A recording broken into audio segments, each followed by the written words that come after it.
what? The project's delayed by 3 months, it's going to cost another 5 million and the revenue's down by 50% and you don't have a vendor anymore? This is more likely the reaction of the business sponsor to sign up for all the numbers, because he can suddenly see that nice little bonus actually turning into a redundancy package.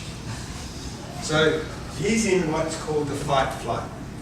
And the feeling is usually anger, worry, fear, frustration, on a kind of scale depending on how bad the news is. Right? And then what happens is that we become irrational. And you see irrational behaviour in meetings all the time.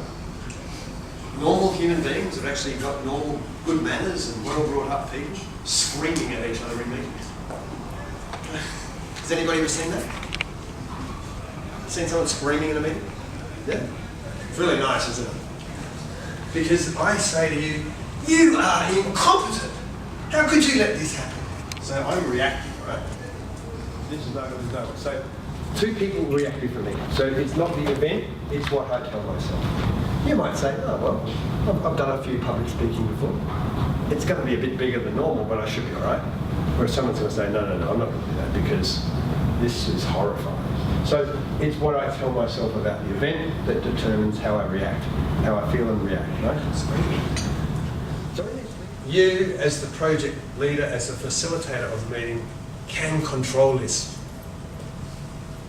Firstly, by controlling yourself. By saying, okay, I actually knew this was going to happen. I'm not going to get angry. I'm actually, when this person, people are going to start yelling and screaming, but I'm going to be okay. Because what's the worst thing that can happen to you?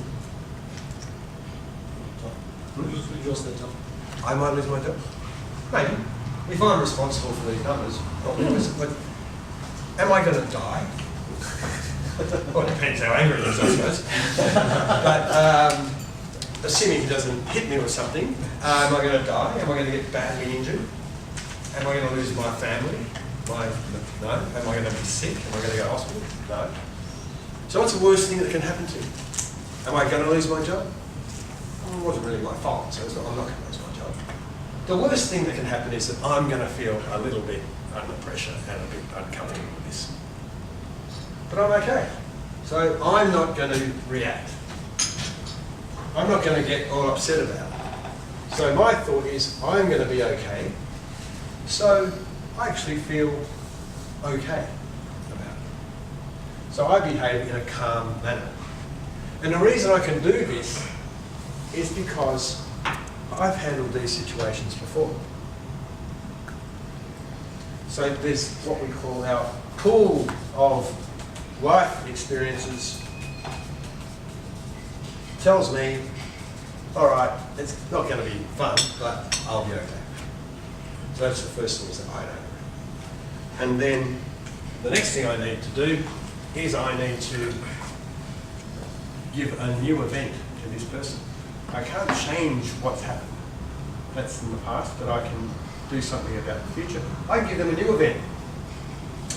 I can demonstrate to them the real sense of urgency about this by the fact that I've got a plan ready and we've already got things working away, and that I'm going to listen to you when you start telling me how angry you are, and I'm actually going to take that on board. And my partner and I are going to work together on making sure we capture all of the things that you're worried about, and we're going to show you that we're in control of this. And this is where using things like charts is imperative when you have these types of meetings.